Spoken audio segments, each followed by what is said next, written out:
مذہبی ذہن ہوتا ہے لوگوں کا، وہ کیا ہے، نیکی کا جذبہ بڑھا تو نوافل اور ادا کرنے شروع کر دی، نوافل پر نوافل ہو رہے ہیں۔ اب جیسے کہ معلوم ہوتا ہے جب عمرے پر ہم جائیں تو عمروں کا جو ہے ہوکا پڑا ہوا لوگوں کو، ایک عمرہ ہو گیا پھر جا رہے ہیں بھاگے ہوئے، تنعیم جا رہے ہیں پھر احرام باندھا پھر عمرہ ہو رہا، حالانکہ قطعاً ثابت نہیں، سوائے حضرت عائشہ رضی اللہ تعالی عنہا ام المومنین کہ وہ اپنے ایک نسوانی عذر کی وجہ سے بعض ارکان ادا نہیں کر سکی تھی، تو ان کے لیے حضور نے پھر بھیج دیا جاؤ تنعیم سے، وہاں تو جب فارغ ہو گئی وہ اپنی اس نسوانی جو بھی کیفیت تھی اس سے، تو پھر انہوں نے عمرہ کیا، ورنہ حضور نے حج کے بعد کوئی عمرہ نہیں کیا۔ بلکہ میں تو حیران ہوتا ہوں کہ حضور نے فتح مکہ کے بعد شاید ہی کوئی عمرہ کیا، حالانکہ اب تو آپ بادشاہ تھے۔ کہاں وہ معاملہ تھا سن 6 میں عمرہ کرنے کے لیے گئے تھے اور احرام کھول دینا پڑا تھا اور واپس آنا پڑا تھا، پھر سن 7 میں عمرہ ہوا، اس کے بعد سن 8 میں مکہ فتح کر لیا، کوئی عمرہ ثابت نہیں۔ سن 9 میں آپ بادشاہ ہیں عرب کے، کوئی عمرہ نہیں۔ سن 10 میں آپ نے کیا۔ اس اعتبار سے ہماری ویلیوز بدل گئی ہیں، نیکی کا جذبہ پیدا ہوا بس یہ کر دو، بچوں کو نازلہ قرآن پڑھانے کے لیے کوئی مدرسہ کھول دو، قاری صاحب کو لا کے بٹھا دو پڑھانے، نیکی کا جذبہ ہے، نیکی کا کام۔ تو عبادات کا خاص طور پر جو ہے عبادات کے اندر اضافہ اضافہ اضافہ، یہ ہے ہمارا عام تصور نیکی۔ اس کے برعکس حدیث کیا فرما رہی ہے؟ یہ ترمذی کی روایت ہے حضرت امامہ باہلی سے رضی اللہ تعالی عنہ، فضل العالم علی العابد کفضلی علی ادناکم، ایک صاحب علم انسان کی فضیلت کسی عبادت گزار پر اتنی ہی ہے جتنی میری فضیلت ہے تم میں سے کسی کم انسان پر۔ ادناکم صحابہ میں سب سے کم، اور حضور صلی اللہ علیہ وسلم کیا نسبت ہوگی؟ فضل العالم علی العابد کفضلی علی ادناکم وَإِنَّ اللَّهَ وَمَلَائِكَتَهُ وَأَهْلُ السَّمَاوَاتِ وَالْأَرْضِ، اور یقینا اللہ بھی اور اس کے فرشتے بھی اور آسمانوں والے بھی اور زمین والے بھی، حتی النملۃ فی جوہرہا، یہاں تک کہ چیونٹی جو اپنے بل میں ہے، وحتی الحوت، یہاں تک کہ مچھلی، لَيُصَلُّونَ عَلَى مُعَلِّمِ النَّاسِ الْخَيْرِ، وہ درود بھیجتے رہتے ہیں، دعائیں کرتے رہتے ہیں اس شخص کے حق میں جو لوگوں کو خیر کی تعلیم دے۔ یہاں لفظ خیر بہت نوٹ کرنے کے قابل ہے، یہ میں بعد میں ذرا اور تفصیل سے عرض کروں گا۔ خیر، بھلائی، نیکی، اس خیر کی تعلیم دینا۔ اسی طرح ایک اور حدیث ہے،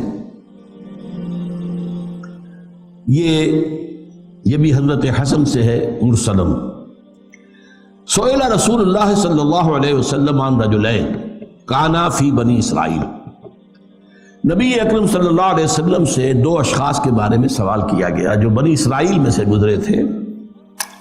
احدہما کان عالما یصلی المکتوبۃ ثم یجلس فیعلم الناس الخیر،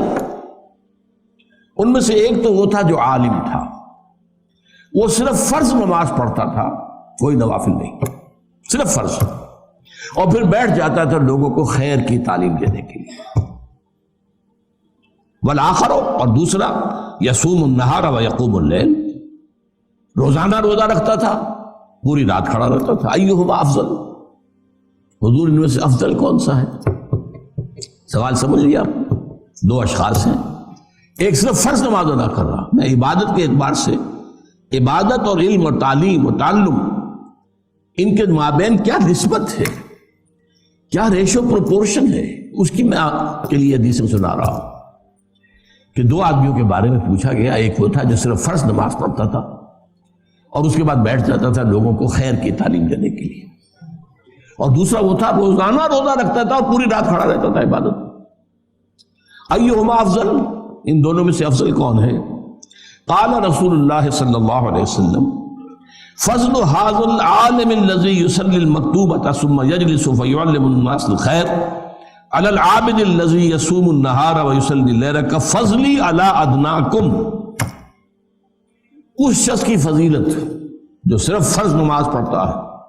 اور باقی سارا وقت جو ہے وہ لوگوں کو خیر کی تعلیم دینے میں گزارتا ہے، بسر کرتا ہے، اس شخص پر جو روزانہ روزہ رکھتا ہے اور روزانہ رات کو کھڑا رہتا ہے پوری رات، اس پہلے شخص کی فضیلت اس دوسرے پر اتنی ہے جتنی میری فضیلت ہے تم میں سے ادنا پر، تم میں سب سے کم تر پر۔ یہ ہے ریشو پروپورشن۔ ہمارے ذہنوں سے چیزیں نکل گئی ہیں، اہمیت ہی نہیں ہے، خرچ کیا جا رہا ہے، حج کیے جا رہے ہیں، عمرے کیے جا رہے ہیں، لیکن یہ کہ دین کا علم آس پاس بھی نہیں، نہ خود نہ اپنی اولاد کو سوچا بھی نہیں، غور و فکر ہی نہیں کیے، اور علم حاصل بھی کیا ہے تو ٹیکنالوجی کا علم حاصل کیا،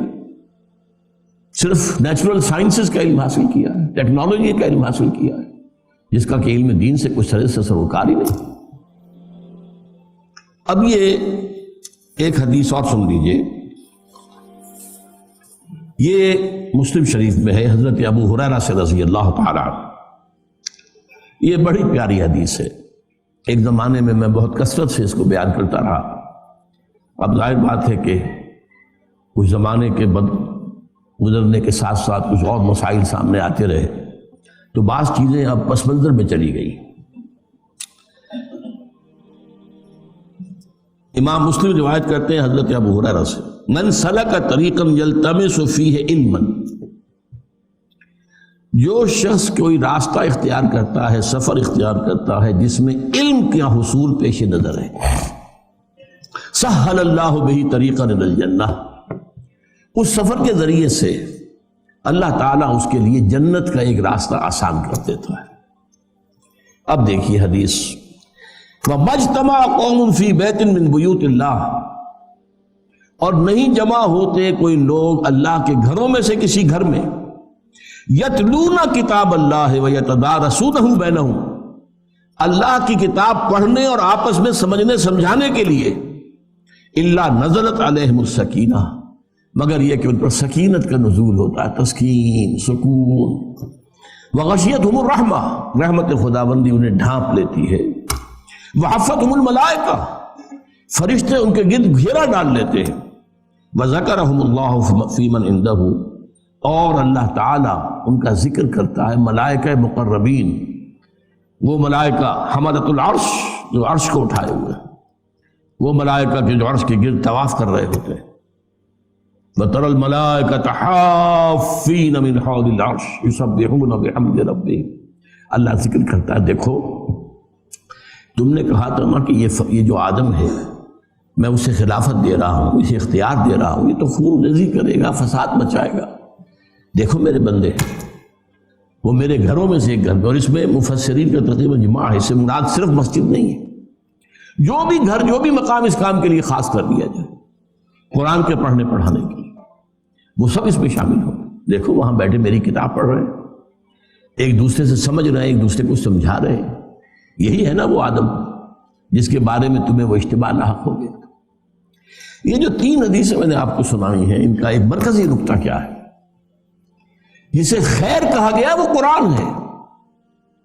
ہوا خیر مما یجمعون، خیر کا لفظ 2 چیزوں کے لیے آتا ہے، یا خیر دنیا کا مال و متاع دنیاوی، خیر انہ لحب الخیر لشدید، یا خیر اللہ کی کتاب ہے قرآن، ہوا خیر مما یجمعون، یا ایھا الناس قد جاءتکم موعظۃ من ربکم وشفاء لما فی الصدور وہدی ورحمۃ للمؤمنین قل بفضل اللہ وبرحمتہ فبذلک فلیفرحوا ہوا خیر مما یجمعون۔ تو یہ خیر جو ہے در حقیقت قرآن ہے۔ چنانچہ یہاں آپ نے دیکھا کہ کہا گیا تھا کہ جو شخص علم کے لیے راستہ طے کرتا ہے، چل کر آیا ہے، آپ بھی چل کر آئے ہیں، کوئی آپ کا دنیاوی مقصد تو اس وقت نہیں ہے، اللہ تعالیٰ اگر اس کے اندر کہیں بھی کوئی اگر چیز غلط شامل ہے تو اس کو دور کر دے، میری نیت میں اگر کوئی چیز غلط ہے تو اللہ اسے پاک کر دے اس سے۔ ظاہر بات ہے کہ بظاہر تو کوئی مقصد نہیں، میں کوئی سیاسی آدمی نہیں، یہاں کوئی مذہبی فرقہ واریت کی جو ہے بات نہیں ہوتی کہ یہ اس سے بہتر ہے، یہ اس سے بہتر ہے، یہ کمتر ہے، وہ کچھ نہیں، قرآن پڑھنا ہے، قرآن سمجھنا۔ من سلک طریقا یلتمس فیہ علما، اب یہاں لفظ علم آیا، لیکن علم کو آگے بیان کر دیا یتلون کتاب اللہ ہے ویتدارسونہ بینہم. اس علم سے مراد علم فقہ نہیں ہے. اس علم سے مراد جو ہے، میں پھر بھی عرض کر رہا ہوں، علم حدیث نہیں ہے. اس علم سے مراد کتاب اللہ ہے. باقی چیزیں اس کے تابع ہیں. اس کو سمجھنے کے لیے جتنی ضرورت ہے، ضروری ہے تو چاہیے.